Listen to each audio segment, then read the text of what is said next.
Hello Laurane, Bonjour Anne-Sophie. comment ça a été la garde? La garde elle a été intense. C'est vrai? Oh, un café, merci beaucoup. Ça fait du bien. Alors comment ça s'est passé cette garde?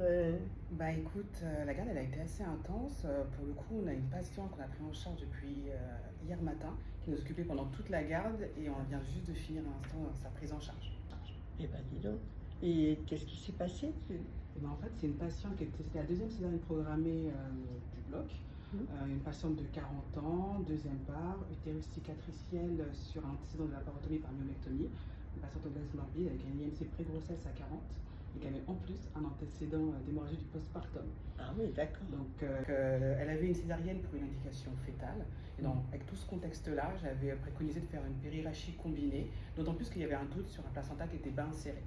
Mais dis donc, elle a cumulé les facteurs de risque d'hémorragie grave en fait. Hein. Il y avait l'âge avancé supérieur à 35 ans, il y avait la cicatrice utérine due à la myomectomie, il y avait l'obésité morbide, il y avait l'antécédent d'HPP, donc ça c'est des facteurs de risque majeurs en fait. Et puis l'anomalie d'insertion placentaire, où il faut vraiment, et ça c'était un doute en fait. C'était un doute, pas Et elle n'avait pas en plus un facteur de risque d'anémie, qui est un facteur de risque majeur d'HPP et de gravité? Alors pour le coup non, parce qu'elle avait 12 grammes d'hémoglobine, mais ce n'était pas le cas lors de sa consultation d'anesthésie à 34 semaines, puisqu'elle avait une anémie par carence martiale. Et pour le coup, l'injection de fer intraveineux, ça a bien corrigé les choses, et donc on avait la chance de partir de 12 grammes d'hémoglobine. Super, comme c'est recommandé dans les recommandations de la HAS. Exactement. Génial. Alors, je te raconte. On la prend en charge pour sa césarienne programmée. Donc écoute, la périrachie combinée se passe bien, bon niveau sensitif bilatéral, test à la pince ok, on commence la césarienne. Tout se passe bien. Au moment de l'hystérotomie, là, saignement brutal, 800 ml de perte sanguine estimée. En même temps, elle nous fait un épisode de tachycardie sinusale. Là, naissance d'un beau bébé de 4,2 kg. Donc la macrosomie en plus comme facteur de risque. Exactement. Voilà. Et puis on a 800 cc et puis l'obstétricien me dit c'est quand même correct dans ce contexte. Oui.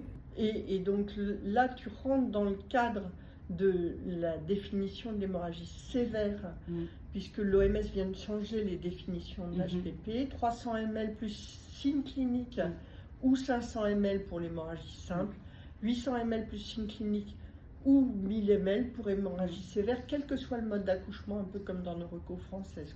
Voilà. Donc exactement. Voilà, là tu es on était dedans. Alors là, forcément, tout de suite, la prise en charge, on a mis une administration de carbétocine IV. En parallèle, on a posé une deuxième voie veineuse périphérique avec réalisation d'un hémoQ, d'un bilan sanguin. Elle a bien sûr bénéficié d'administration de 1 g d'hexacil. Et puis, j'ai mis en place un remplissage par cristalloïde et un support par baby-noradré parce que de façon concomitante, il y avait une hypotension. D'accord. Écoute, tout ça, ça l'a assez bien amélioré. D'un point de vue chirurgical également, il y a peu plus de complications. On a eu 100 ml surajoutés, soit 900 ml. Super. Et donc,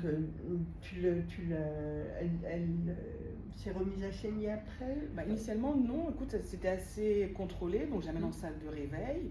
Je faire mes transmissions. Et puis là, mon DECT commence à sonner. Césarienne, code rouge pour procédure du cordon. Donc, classique dans ce cas-là. Il y a toujours plein de choses en même temps. Écoute, je ramène donc la patiente que j'ai prise en charge pour cette procédure du cordon. Et là, quand je reviens, je vois la patiente. Ce qui m'a marqué, c'est son teint vraiment pâle. Presque cireux et la fréquence cardiaque à 130. Ah. Donc deux signes d'alerte d'hémorragie qui risquent de donner des morbidités maternelles sévères. Et donc là, tout de suite, j'ai appelé l'obstétricien lui demandant de faire une échographie abdominale pour voir et rechercher une complication chirurgicale. Et donc moi, je m'attendais à l'hémopéritoire. Et ça ne saignait pas par voie basse? Non, il n'y avait aucun saignement pour le coup. L'infirmière avait vraiment bien vérifié. Et à l'échographie, il n'y avait rien du tout. D'accord. Et donc, de ce fait, tu avais fait un hémoQ Alors oui, parce que je me suis dit justement, ça colle pas. Elle a des signes, il n'y a rien à l'échographie, donc je vais faire un hémoQ et là il était à 8,5 g. Donc tu avais perdu plus de 2 grammes avant remplissage de taux d'hémoglobine. Donc un signe de plus qui prédisait l'hémorragie sévère, et pourtant tu n'avais pas de saignement extériorisé. Exactement.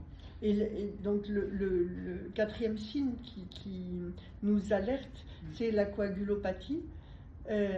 Tu as exploré ça? Oui, alors justement, comme ça m'avait mis la puce à l'oreille, j'ai fait un Rotem. Et là, le FIBTEM, il était pratiquement plat. Regarde, je te le montre. C'était Bon, caractéristique. alors ça, c'est vraiment typique de la Oui. coagulopathie obstétricale aiguë. Et donc là, ton FIBTEM, dont l'amplitude est inférieure à 12 mm, eh bien, on peut savoir d'emblée que ton fibrinogène est inférieur à 2 grammes. Et c'est le signe d'alerte pour dire que l'hémorragie va devenir sévère. Et puis là, tu as une initiation du caillot sur l'externe qui est rallongée et une amplitude de l'externe qui est très diminuée. Là, tu sais que tu es hypocoagulable. Et sur ta ligne aptème, où il y a un petit peu d'acide tranexamique dans la cupule, c'est bien meilleur. Donc tu sais que tu as une hyperfibrinolyse. Et ça signe la coagulopathie obstétricale aiguë, qui est une entité à part entière qui peut précéder le saignement, contrairement à la perte de facteurs dans le saignement, à la dilution ou à la CIVD. Vraiment quelque chose à part entière qui va aggraver le saignement et qui peut le précéder. Et donc, du coup, tu te souviens que c'est toujours super difficile de réussir à corriger cette coagulopathie. Tu as mis les petits plats dans les grands, voilà. Et tu es parti tout de suite. Je suis partie tout de suite, d'autant plus qu'au niveau clinique, alors, la tachycardie s'était majorée avec un choc ADEX à 1,6, donc là c'est caractéristique. Donc on était en déséquilibre hémodynamique vrai, supérieur à 1,4. Oui, donc là tout de suite j'ai appelé la banque du sang pour qu'on puisse avoir notre table de transfusion massive, avec culot, PFC d'emblée. J'ai mis 6 grammes de fibrinogène, j'ai refait 1 gramme d'hexacil. Dans ces cas-là, il ne faut pas être seul. Donc, heureusement, Max n'était pas trop loin. Donc, il est venu avec son monitorage hémodynamique non invasif pour aider. On a également mis en place le cell saver. Et puis, je ne suis pas restée en salle de réveil. Je suis allée au bloc opératoire pour qu'on se mette dans des bonnes conditions pour la prise en charge. Et bien sûr, j'ai quand même expliqué à la patiente ce qui se passait et à son conjoint également. D'accord. Les obstétriciens, ils ont fait révision, Nalador, ballon. Post-Bacri, qui initialement, ça ne marchait pas trop bien le Bacri. Et tu sais que les équipes françaises ont aussi montré qu'il y avait 2 facteurs d'échec de la pose du ballon tamponnement intra-utérin, c'est le haut débit et la coagulopathie. Et donc avec tes 6 grammes de fibrinogène, ton 2e gramme d'acide tranexamique, tu as réussi à corriger ton Rotem et ça s'est arrêté ou c'était pas parfait? Ça a été progressif, mais ça s'est amélioré et on a pu voir l'efficacité du ballon de Bacri pour le coup. Et je te remonte justement le Rotem que j'ai eu. D'accord. Donc là, ce 2e Rotem-là, tu vois, tu as corrigé ton FIBTEM partiellement. Et en fait, je suis sûre que ça a été mieux pour l'efficacité du Bacri à ce Rotem-là, parce que tu avais rajouté du plasma et donc tu avais apporté du facteur 5. Et toi, tu avais du plasma frais. Mais c'est vrai que quand on n'a pas de plasma frais, il faut utiliser du plasma lyophilisé qu'on a maintenant à disposition, et ça c'est vraiment super. Oui, c'est vrai, exactement. Et bien heureusement que tu avais tes Rotem aussi pour te guider. Alors nous, c'est vrai qu'on a cette chance. Oui, c'est pas le cas de tout le monde.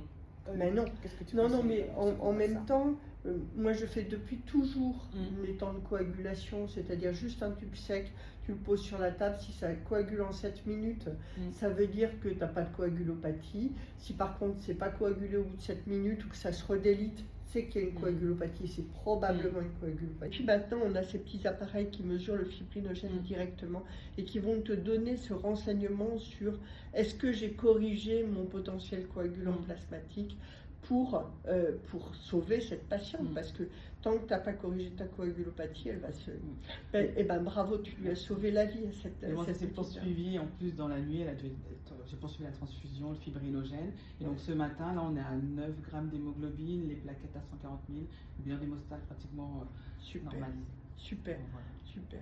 Mais franchement, tu as bien fait d'être agressive et proactive avec ta correction de la coagulopathie, parce que en plus, ces cas-là, ils sont résistants à nos traitements. Donc vraiment, bravo pour avoir surtout un travail d'équipe. Oui, bien sûr, bien sûr. Eh bien, écoute, je te reprends Oui, je te le donne. Et puis va vite te reposer surtout, et je te tiens au courant du suivi de cette patiente. Merci. Je vais peut-être la mettre en réa, on verra. Merci beaucoup Anne-Sophie. Eh bien, bonjour à tous. Merci de nous avoir suivis pour ce Café Carreau sur le thème HPP et coagulopathie. Merci beaucoup Anne-Sophie d'avoir partagé ce moment avec moi. Moi j'ai adoré. Et moi j'ai adoré aussi.